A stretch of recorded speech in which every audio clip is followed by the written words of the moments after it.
Mis hermanos, qué alegría de veras volver a estar con ustedes a través de este medio de comunicación. Como siempre, esperamos que las cosas que hayamos de ver en la palabra se conviertan en una riqueza. Es cierto que hemos venido en un caminar muy lento. No pareciera que no tenemos ninguna intención de avanzar mucho. Sin embargo, hay una razón, porque me interesa que las cosas que veamos se queden grabadas.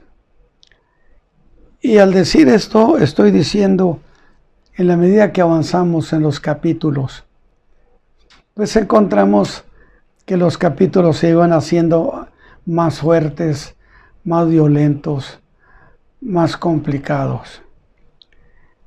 Y hablando de esa manera, en el capítulo 10, pues ya tuvimos la primera noticia de un ángel, de otro ángel muy poderoso, en donde la descripción que hace, dijimos definitivamente, es el Señor Jesús. Sin que esto signifique que estemos afirmando que lo sea, pero sí que significa que estamos viendo a potestades superiores de las cuales nos podemos regocijar que estén presentes. Y precisamente este ángel poderoso que Juan vio es un ángel que le digo que queda descrito con la figura del Señor Jesús. Y traía un librito en su mano. No un libro, un librito. Estoy haciendo un retroceso. Ese librito venía abierto. Por consecuencia, no es lo mismo que el libro del capítulo 5, que estaba sellado con 7 sellos. Este está abierto. Y entonces a Juan se le dice que le diga al ángel que le dé el librito y que lo coma. Y el ángel le dice que lo devore y que iba a ser dulce en sus labios, en su boca, pero amargo en su vientre. Y la interpretación que normalmente se da es en el sentido de que las cosas contenidas en ese librito necesariamente eran y son profecía. Pero profecía que iba a alegrar, por supuesto, al apóstol cuando lo estuviera enterando. Pero que llegaría un momento cuando entonces sería amargo. Y yo decía que el ángel le dice, necesario es que profetices otra vez a muchos pueblos y gentes y lenguas y reyes. Y siempre hemos dicho de inmediato, pero Juan no ha hecho ese trabajo de ser profeta a naciones, a diversa gente. Sin embargo, no podemos dejar de entender que el libro del Apocalipsis escrito por Juan, que es profecía a muchos pueblos, naciones y lenguas, es semejante al grandioso libro profético de Daniel. Entonces, vale entonces decir, profetiza de nuevo. Y entonces entramos al capítulo 11. Y le dice, y me fue dada una caña semejante a una vara para medir. Y se me dijo, levántate y mide el templo de Dios. Ya tenemos una aclaración. este templo que Juan está viendo es el templo de Dios. Por supuesto, es un templo indiscutiblemente en Jerusalén. Mire también el altar y a los que adoran en él. Es decir, algo así como, y cuenta a todos los que están allí adorando a Dios.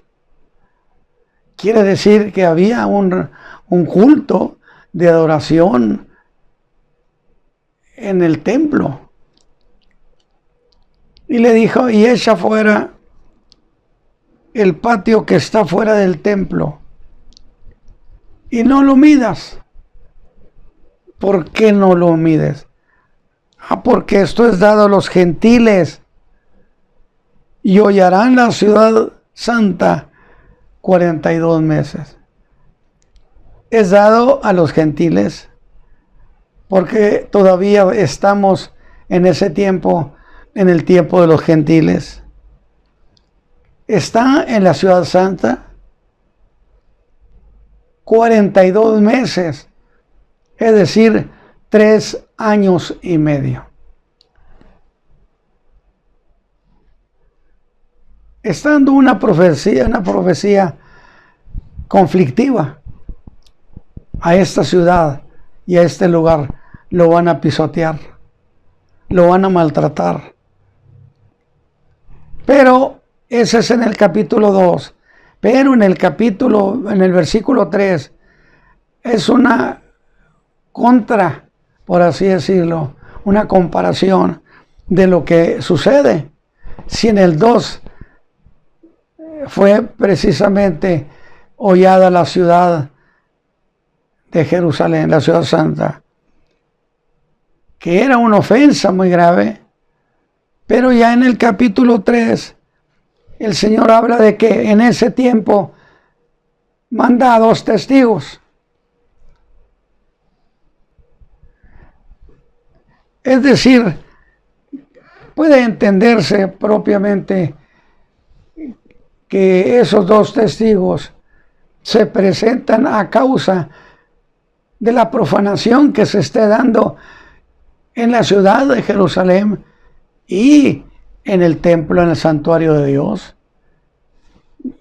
porque los pone uno frente al otro.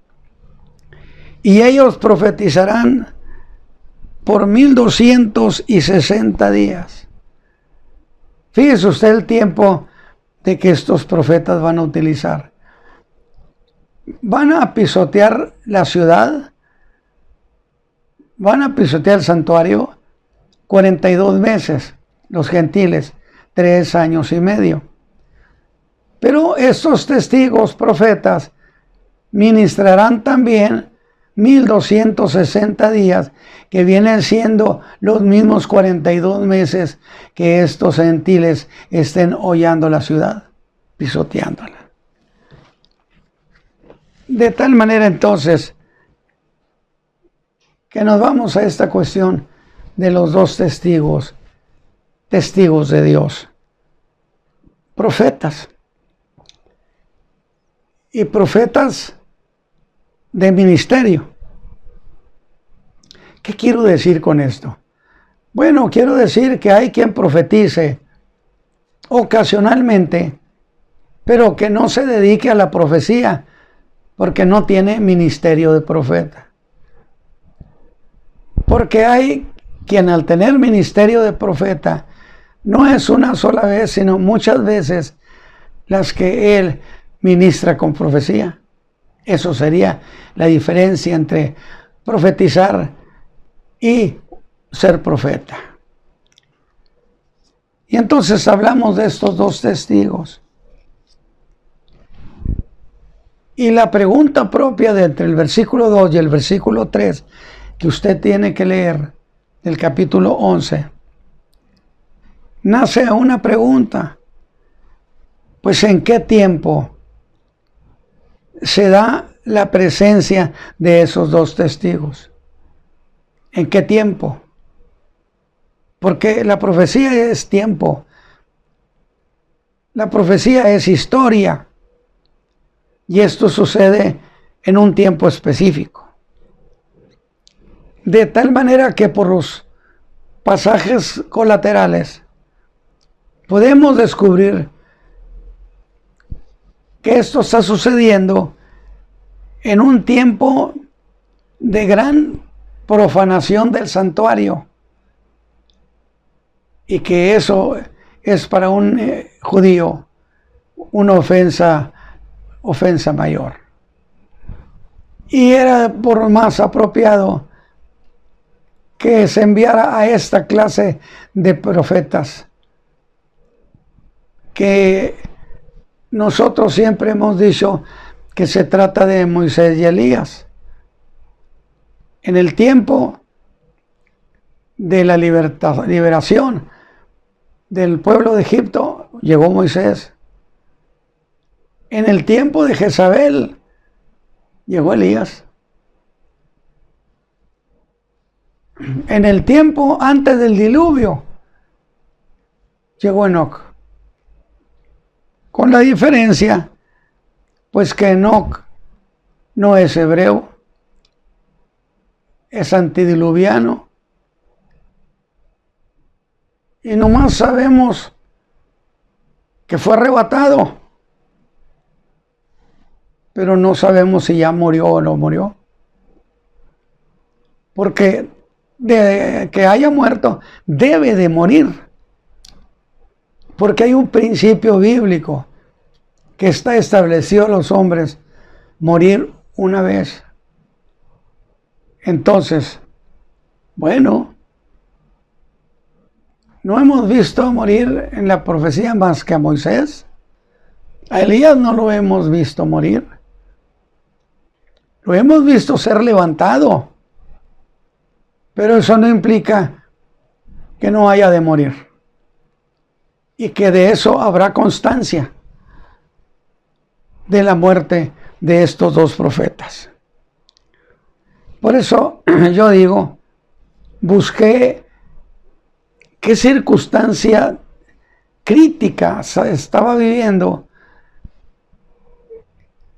que justificara, no sé si sea correcto decirlo así, que justificara la presencia de estos dos grandes profetas en virtud de la clase de ofensa que se le estaba haciendo a la casa de Dios y a la ciudad santa, que a mí me parece que no tiene problema para entenderse, que se trató de un tiempo crítico, muy crítico, casi al final de la gran tribulación. Estoy ahí con ustedes pensando cómo podemos acomodar los tiempos para decir lo más propio es que este fue el tiempo de ellos. Es que estaba sucediendo lo que la Escritura llama la profanación espantosa, que él había dicho Lucas también. De tal manera, predicha como cercana, incluso muy cercana, fíjese bien, a la restauración del reino de David, a la restauración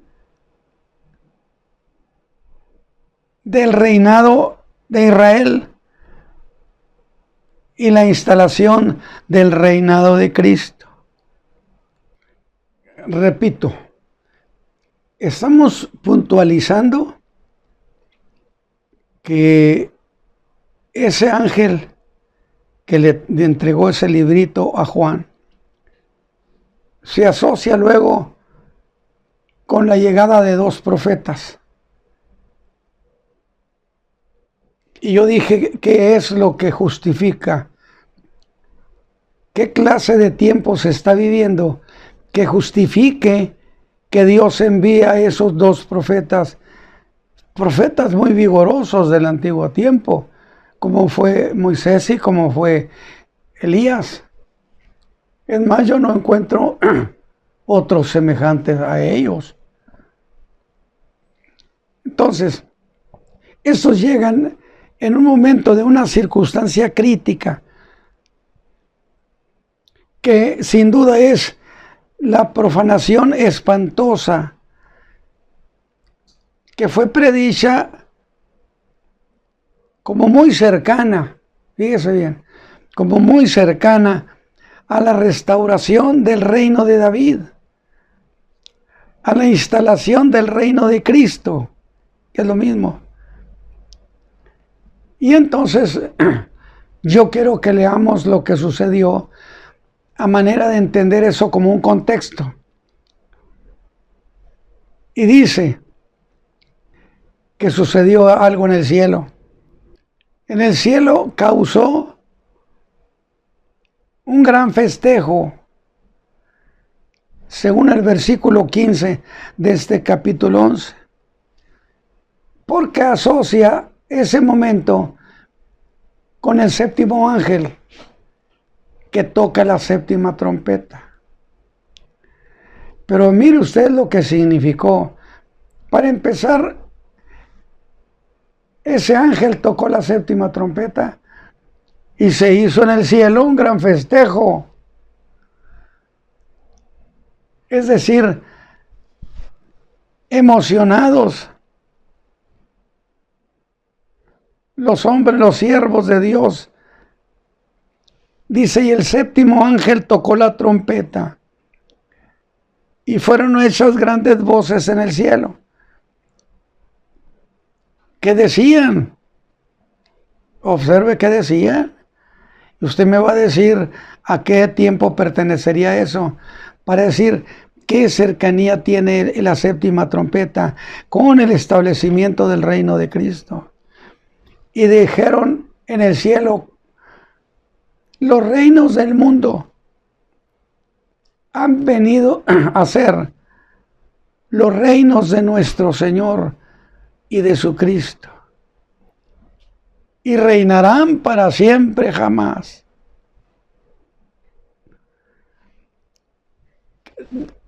¿Qué lo hace pensar de qué se trata eso que están diciendo los que están en el cielo y cantando emocionados? Que los reinos del mundo han venido a ser los reinos de nuestro Señor.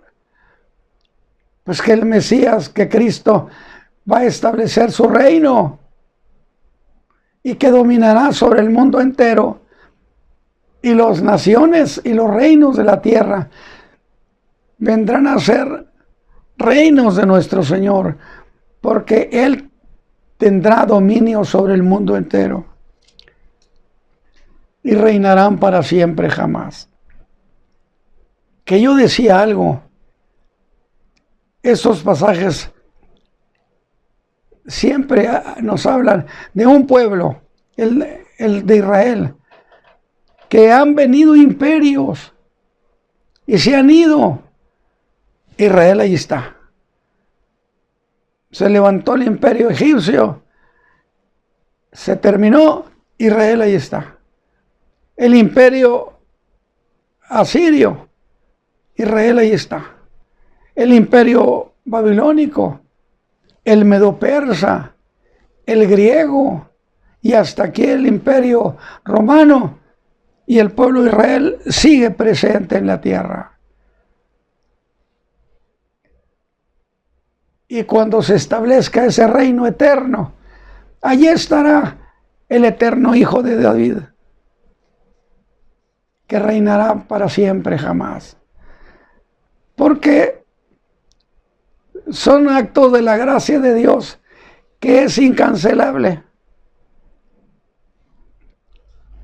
Sin embargo, avancemos. Recordemos la última pregunta que hice yo en nuestra reflexión anterior. Según las Escrituras, hay dos resurrecciones. Una, la que es llamada primera resurrección, que es el tiempo cuando resucitan todos los justos de todos los tiempos. Pero impóngase a asociar los sucesos con algo que usted conozca. Porque es cuando resucitan todos los justos de todos los tiempos. Es una resurrección que coincide ¿con qué, mi hermano? Con el levantamiento de la iglesia, con el arrebatamiento de la iglesia. Allí se cumple aquella profecía incipiente que el Señor Jesús dio la noche que fue entregado. Vendré y os tomaré a mí mismo. Y luego viene una segunda resurrección, cuando todos los que estén muertos, porque resucitaron solo los justos, se quedaron atrapados de la muerte, todos aquellos pecadores. Y en la segunda resurrección, que sucede 1000 años después de la primera resurrección, serán estos últimos resucitados sin faltar ni uno solo. ¿Dónde está, oh muerte, tu aguijón? ¿Y dónde, oh sepulcro, tu victoria? Pero ¿con qué se asocia esa resurrección segunda? ¿Qué pasa? Todos esos que resucitan, que no son justos, que no aceptaron a Cristo, son resucitados para comparecer en el tribunal del trono blanco al terminar el milenio del gobierno milenario de Cristo. Pero este juicio del trono blanco que se da al final del milenio, escúcheme bien, es distinto en tiempo y motivo, o en tiempo y causa, a aquel otro juicio que ya se desarrolló más de 1000 años antes, que es el juicio de la iglesia, que descubrimos en el capítulo 12 de Apocalipsis. ¿O no descubrimos que tuvimos esa bendición de entender eso? Note lo que le voy a decir. En el capítulo 12 de Apocalipsis, la iglesia, los creyentes que han sido levantados, participarán siendo juzgados. Que yo le dije a usted, me puede preguntar, hermano Ramos, ¿por qué tenemos que ser juzgados si Cristo ya nos perdonó? Alabado sea Dios.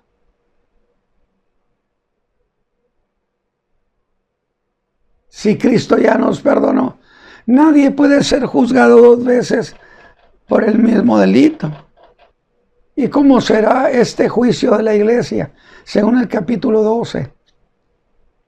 La iglesia es levantada, estamos con el Señor. Es cierto que hemos sido perdonados, que ya no se nos puede culpar formalmente, oficialmente de delito, porque hemos sido perdonados. Sí, pero el fiscal es el diablo. Cristo es el juez. De tal manera que aunque el juez diga que su amigo es inocente, debe ser hecho un juicio para que se declare oficialmente que es inocente. O sea, no se trata de que el juez diga, yo sé que no es culpable.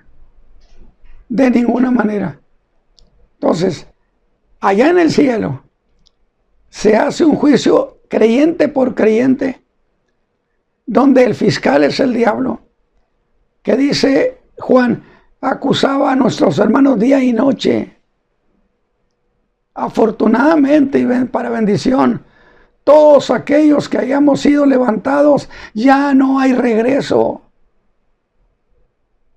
Dice, al terminar ese juicio, todos le han vencido por la sangre del Cordero, que es la que lava nuestros pecados, y la palabra de su testimonio. Es decir, el creyente reconoce que pecó, pero que el que está sentado allí en el trono, Él lo hizo libre, Él lo perdonó, lo lavó con su sangre. Y nadie puede entonces volverlo a culpar, porque oficialmente es declarado inocente. El diablo es el fiscal, por eso se hizo una guerra, quería quedarse allá, y Miguel y sus ángeles lo lanzaron a la tierra. Y es cuando viene a esta tierra, dice, con grande ira, sabiendo que es poco tiempo el que le queda. Pues sí, porque ya le quedaría nada más 3 años y medio, porque los primeros 3 años y medio, esos fueron 3 años y medio en que estuvo tranquilo el mundo, representado por el tiempo del caballo blanco, de una supuesta o de una paz que no es la paz de Dios, pero que sí es la ausencia de la actividad satánica que promueve el mal. Eso sí. Y yo le dije a usted, ¿y quién es el juez? Cristo. El diablo es el fiscal, Cristo es el juez.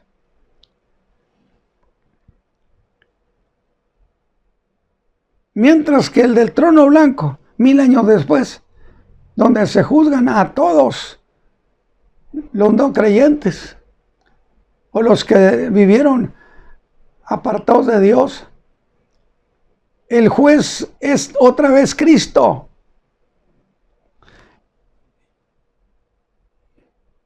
Y quizá usted me va a decir, ¿por qué Él siempre es el juez? Bueno, yo le voy a decir, eso lo aclara el Señor Jesús en el Evangelio de Juan capítulo 5. No hay duda que la Biblia tiene para todo. Y se lo voy a mencionar el capítulo 5 del Evangelio de Juan. Allí usted encuentra muchas cosas. Y hubo un tiempo en que yo busqué entender, porque alguien dijo, un supuesto creyente, dijo que Cristo nunca jamás había afirmado ser Dios.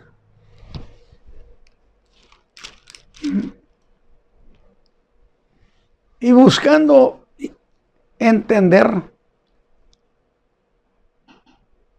entendí el Evangelio de Juan capítulo 5.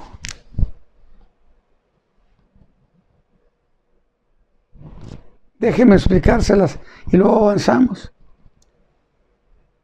El Señor Jesús, que por cierto lo acabo de predicar, el primer sermón sobre aquel hombre que Cristo sanó en el estanque de Betesda, el malagradecido, el mezquino, aquel que ni siquiera le dijo gracias al Señor Jesús y que causó un problema, y que prediqué un sermón esta semana, y esta semana viene el segundo sermón sobre lo mismo, pero cumpliendo la parte que falta de esa historia. Se lo recomiendo. Precioso. Sí, pero ese hombre que el Señor sanó, pues que apenas se podía mover,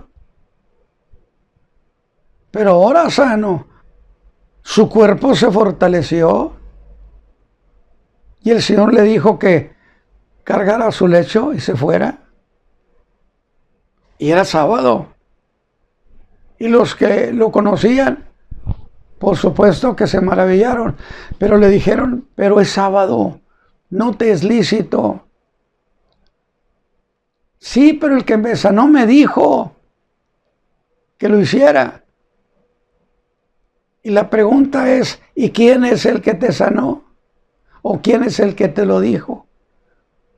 Y él contestó, no sé. Por eso yo dije, mezquino, que ni siquiera tuvo la precaución de preguntarle a su sanador cómo se llamaba, para saber a quién darle gracias. Pues no lo sabía. Pero en cambio, cuando lo llaman el liderazgo judío,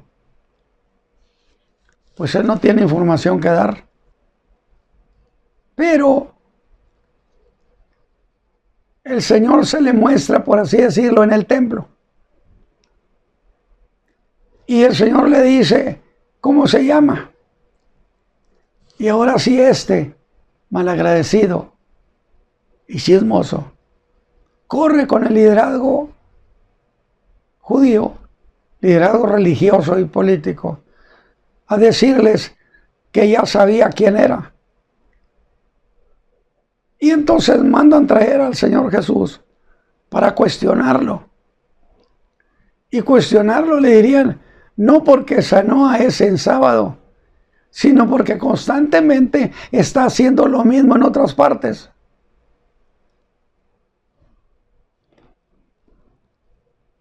Y fíjense lo que le dicen. ¿Por qué hiciste esto?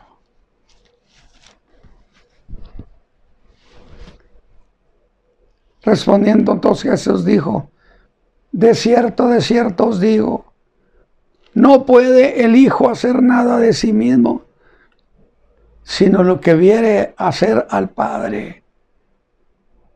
A partir de ese instante, hace una declaración formal de que Él es Hijo de Dios, que Dios es su Padre. Y que no solamente eso, sino que todo lo que el Padre hace, también lo hace el Hijo juntamente con el Padre. Es declaraciones de deidad. Para aquellos que dicen, la Escritura nunca dice eso. Hay muchos pasajes. Y luego les dice, porque el Padre ama al Hijo y le muestra todas las cosas que Él hace. Y mayores obras que estas le mostrará, de suerte que vosotros os maravilléis. Porque como Él, y luego aquí va este otro. ¿Por qué creería usted que el Padre resucita a los muertos y los levanta? Pues indiscutiblemente porque es todopoderoso. Muy bien. Porque como el Padre levanta a los muertos y les da vida, así también el Hijo, que no está diciendo que es omnipotente. El Padre levanta al que quiere, de tal manera que el Hijo hace lo mismo que su Padre, a los que quiere da vida. Dígame usted, si no es estas son declaraciones de deidad. Para aquellos que piensan que el Señor nunca afirmó eso, lea el capítulo 5.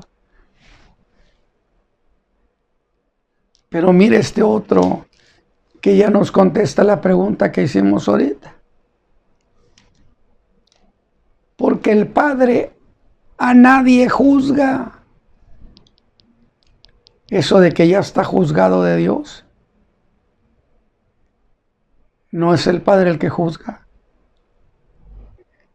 Mas todo el juicio se lo dio al Hijo.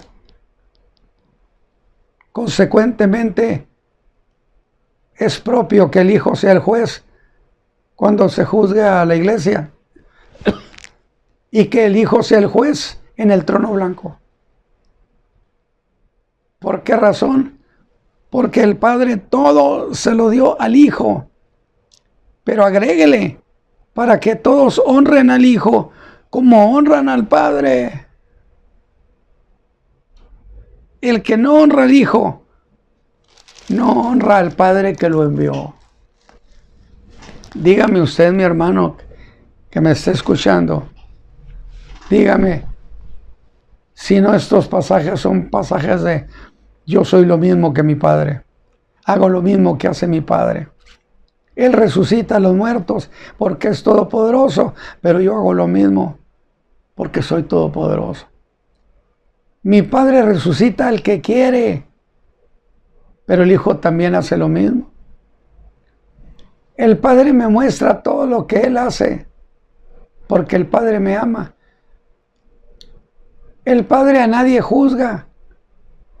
Todo el juicio se lo dio al Hijo. Entonces, como que es una gran ignorancia afirmar que Cristo nunca dijo semejante versión. Entonces dijimos que en el capítulo 5 del Evangelio de Juan tenemos la respuesta. ¿Por qué siempre Él? Imagínense, si todo el juicio se lo dieron a Él y resulta que al mismo tiempo es el que nos salvó. Dijo Pablo, ¿quién nos condenará si Cristo es el que murió?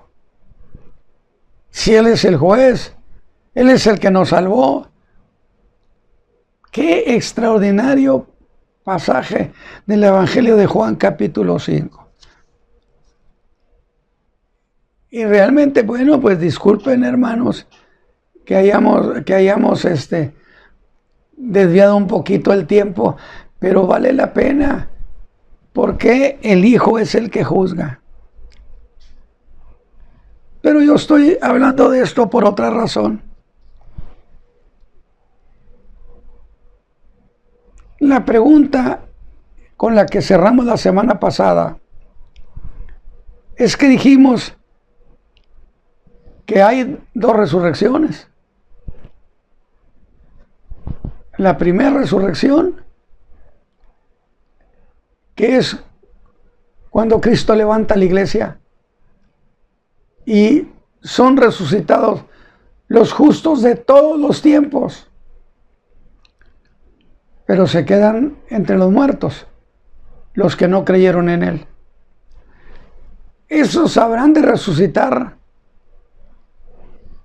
cuando suceda, después del milenio, suceda la segunda resurrección para comparecer ante el trono blanco. Grave es eso, mi hermano.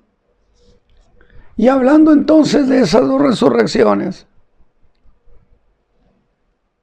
yo hice una pregunta que usted sin duda la tiene muy entendida. ¿A cuál de esas dos resurrecciones pertenece la resurrección de Cristo? ¿A cuál? ¿A cuál de esas dos?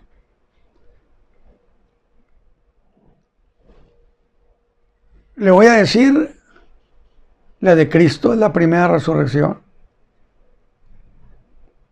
¿Pero acaso esto lo digo por capricho? ¿No? ¿No dijo Pablo, primicia de los que durmieron es hecho? Él fue el primero de la resurrección de los muertos, de la primera resurrección. Ahora yo sé que usted me va a decir, hermano Ramos, pero no fue el único que ha resucitado. Resucitó el hijo de la viuda, Cristo lo resucitó Lázaro y muchos otros, muchos que resucitaron. Luego Cristo no es el primero. Ya habían resucitado antes de él muchos. ¿Por qué entonces es el primero? Ese es el punto. Es el primero de los resucitados. porque es el único y el primero que se levantó de entre los muertos para no volver a morir jamás. Lázaro, el hermano de María y el de Betania, sí, resucitó, pero sin duda al poco tiempo hicieron funeral de él. Entonces la resurrección que se sustenta en la resurrección de Cristo como primera es que un creyente resucite y que no vuelva a morir jamás. Porque resucita en Cristo y Cristo es la vida eterna. Por eso cualquiera que está en Cristo tiene vida eterna, porque Cristo es vida eterna. Alabado sea Dios. Es extraordinario cómo la Escritura nos da todos esos datos. Oiga, sí, pero en esto que estamos viendo de la época de la gran tribulación, aparecen estos dos testigos que quién sabe dónde vinieron. La Biblia nos deja ver de algunos que estaban delante de Dios y decimos, pues no tenemos más información que la de ellos. Pero la bestia que sube del abismo los mata. Y ahora sí, Moisés pues volvió a morir y es legítimo. En un acto de soberanía Dios permite eso. Pero también resulta que Elías lo vimos morir. Entonces ya tenemos que en los dos se cumple. Está establecido morir una vez y después el juicio. Cosa que no podemos decir de Enoc. De Enoc solo decimos que profetizó, ¿no? Que sí profetizó. Judas lo dice. Es decir, lo que se ha dicho en contra de Cristo, muchos son altaneros, groseros, hostiles.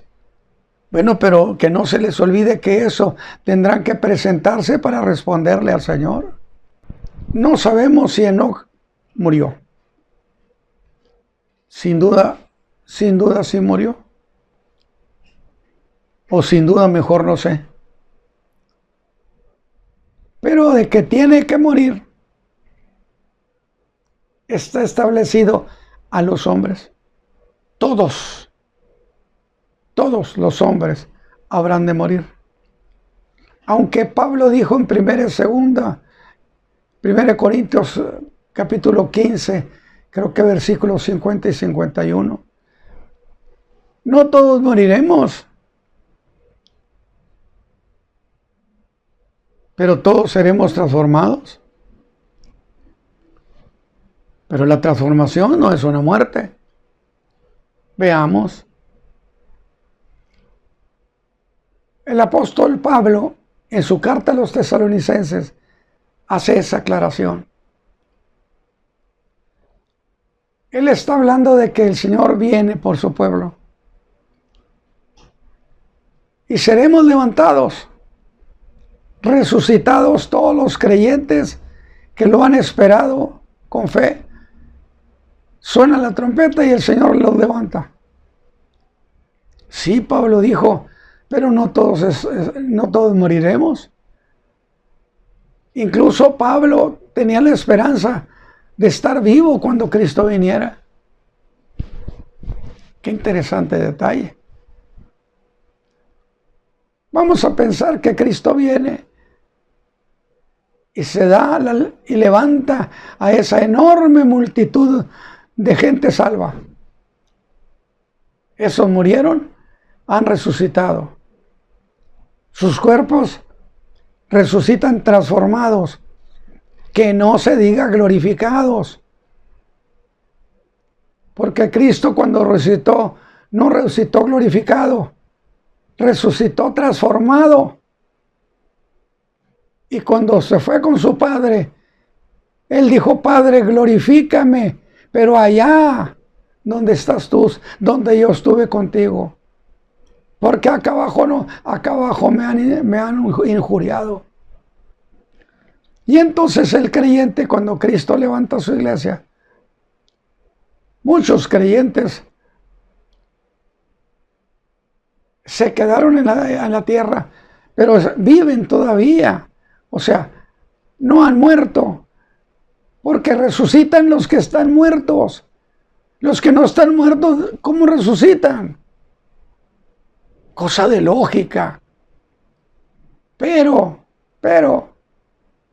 es cierto, Pablo dice, no estamos resucitando, yo voy caminando, por decir algo, estoy viviendo, pero entonces de repente mi cuerpo, ¿sí? Este cuerpo mortal es vestido de inmortalidad, de tal manera que mi cuerpo sufre una transformación, que no glorificación. Todos seremos transformados.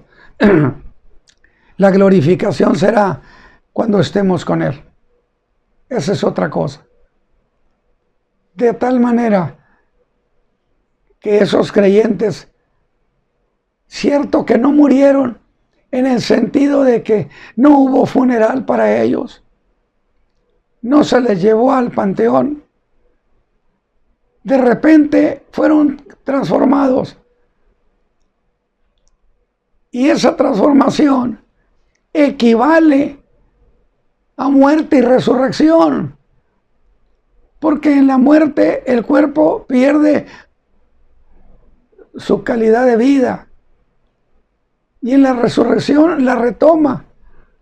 Ese creyente, Cristo vino, Él va caminando, es un decir, Él va caminando, la familia de Él ya el Señor se la llevó, y de repente siente que su cuerpo empieza a ser transformado, cambiado, y se levanta, es levantado a ir con el Señor en los aires.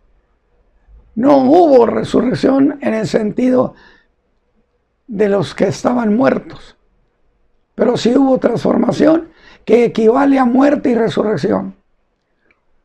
Porque no se queda, ese mandamiento de Dios no se queda sin cumplir. ¿Cuál? Que esté establecido a los hombres morir una vez y después el juicio. Qué interesante.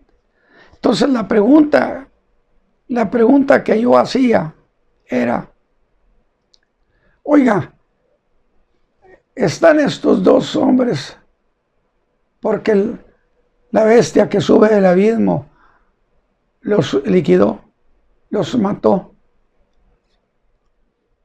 Y dice que fueron echados en las plazas, plural, no singular, es decir, no en una sola. Fueron echadas en las plazas de la ciudad de Jerusalén. ¿Cuántas las que hubiera? Fueron para que las viera el mundo. Imagínense, por medio de las comunicaciones, el mundo entero se daba a cuidar razón de lo que había pasado. Porque yo esto lo aclaré por una cuestión. Que si el problema era solamente a nivel local, es decir, la ciudad de Jerusalén,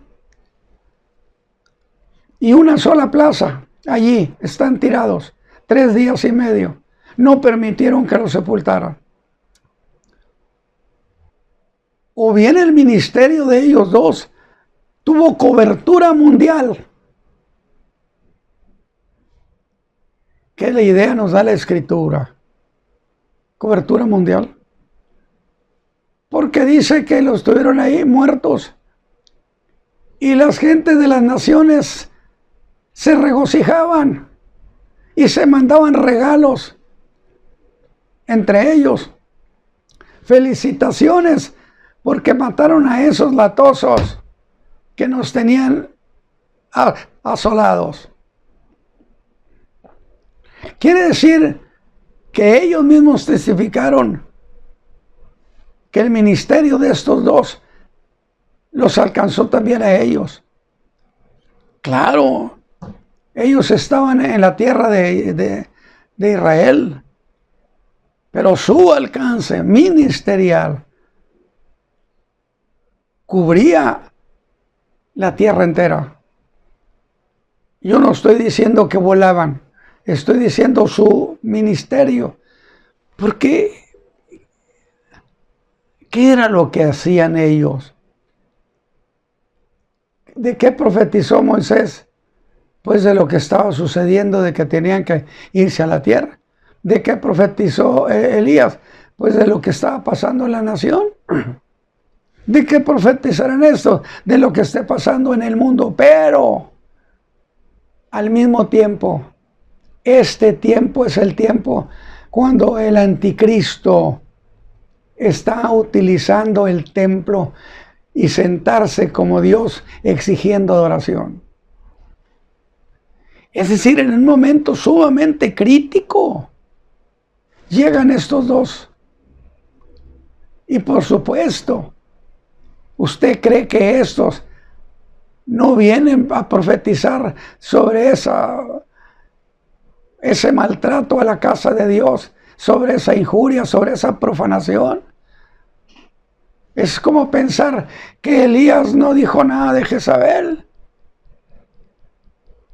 No, ¿cuál era el conflicto en el mundo? A grado tal que profetizaban con los judíos que vivían en Jerusalén, que vivían en la tierra, pero que ellos estaban involucrados en dos cosas: en la inmoralidad y dos, en la idolatría. Por eso a Jerusalén le llamaron Sodoma, por la inmoralidad, y le llamaron Egipto, porque era una nación adoradora. Y estos profetas, por supuesto que les ministraron. ¿O usted cree que iba a llegar Elías y no decir ni media palabra? Llegar allá a la tierra de Acab y Jezabel haciendo sus grandes reuniones pervertidas para hacer que la nación se pervirtiera. ¿Usted cree que iba a quedar callado? Por eso digo, la Biblia no nos dice de qué profetizarán, pero sí sabemos cómo estaban las cosas. Entonces, eso de lo que el anticristo estaba haciendo. Porque le voy a decir una cosa. La pregunta entonces que yo le haría sería: ¿a cuál resurrección? ¿A la primera o la segunda resurrección pertenecen estos profetas que murieron, los dos testigos?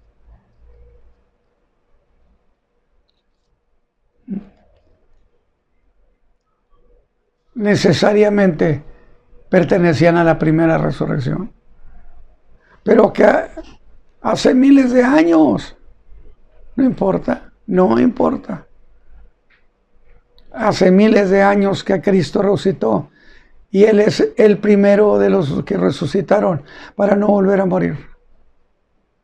Y todos aquellos que resuciten con esa calidad de gente que no volverá a morir, pertenece a la misma resurrección de Cristo que no volverá a morir. ¿Qué le parece, mi hermano? Definitivamente, Cristo, primicia de los que durmieron, ese hecho.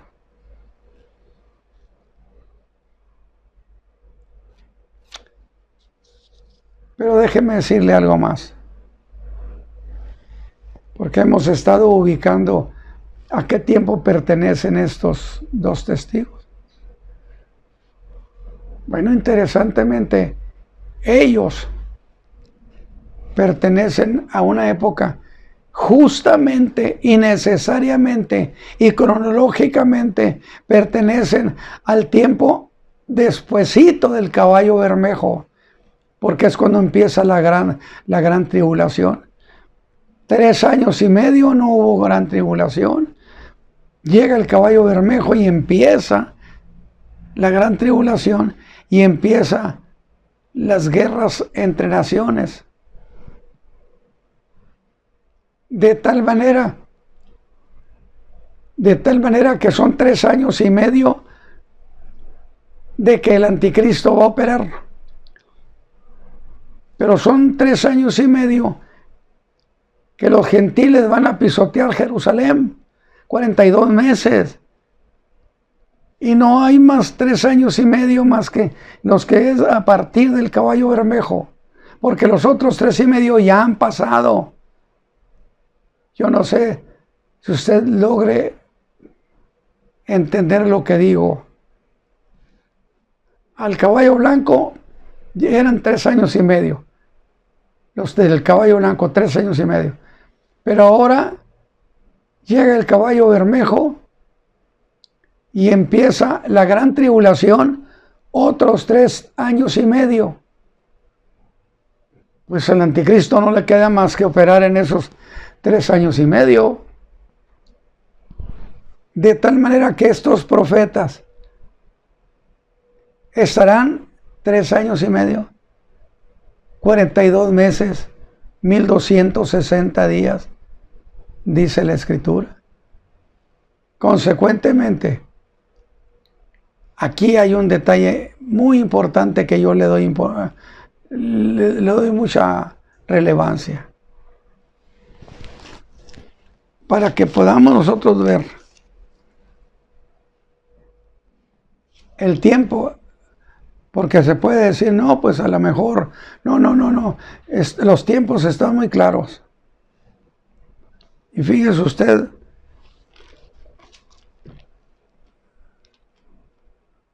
bueno, lo que dice Apocalipsis.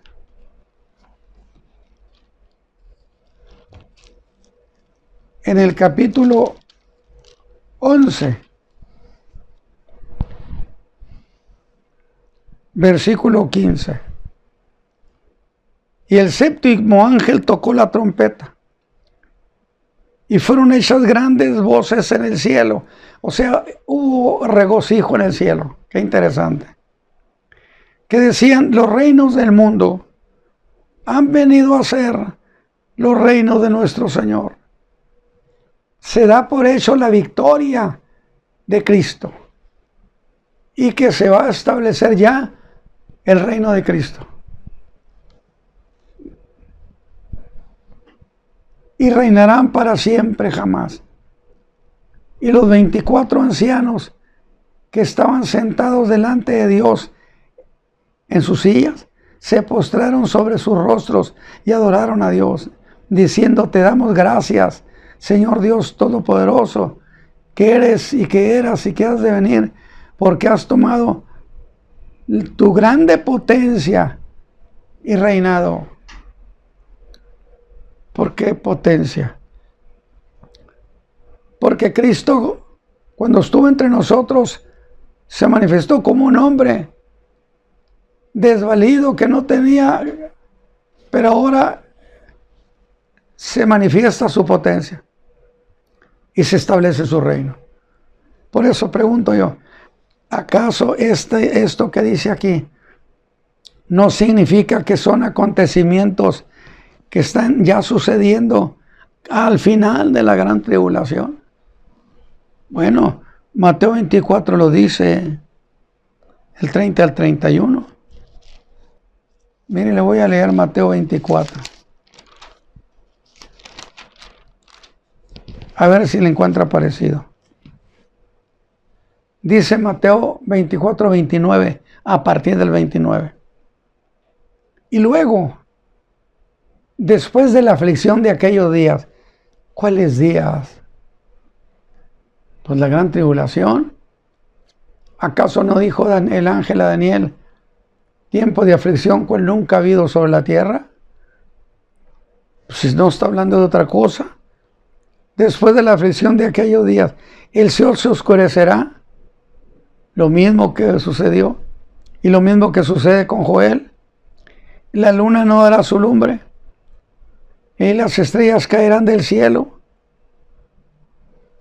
y las virtudes de los cielos serán conmovidas. Que hay quien interpreta en el sentido de que son las potencias espirituales en los aires. Y entonces, cuando se den esas señales en el cielo, se mostrará la señal del Hijo del Hombre.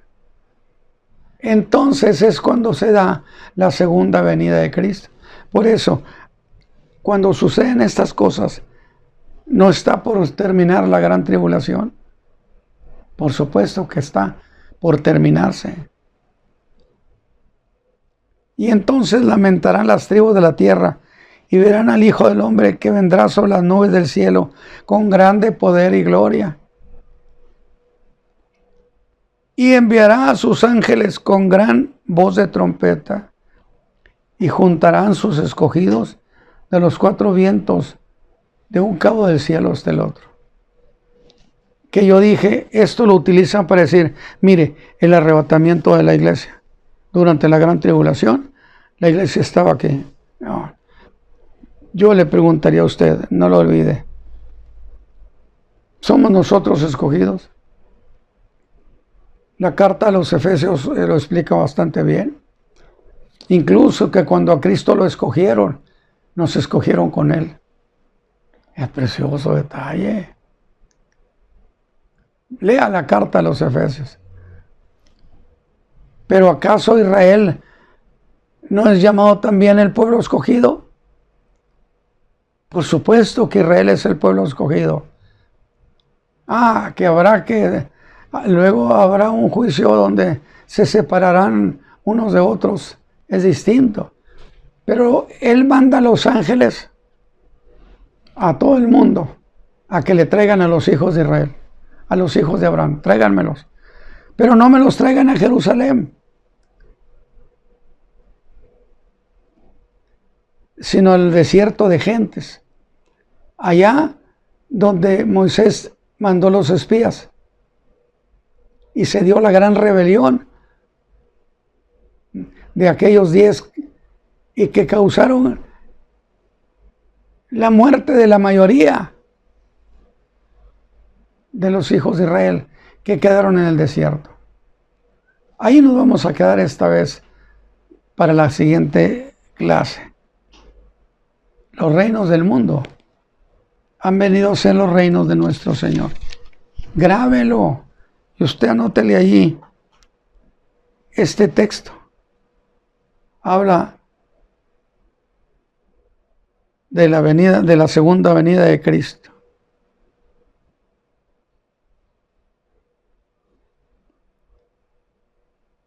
Vamos a orar. Padre Santo, te doy muchas gracias porque en tu misericordia nos has ayudado, nos has hecho bien. Bendice a tus hijos, bendice a tu pueblo. Que sintamos la alegría de la obra de la salvación de tu Hijo, por Cristo, Señor nuestro. Amén.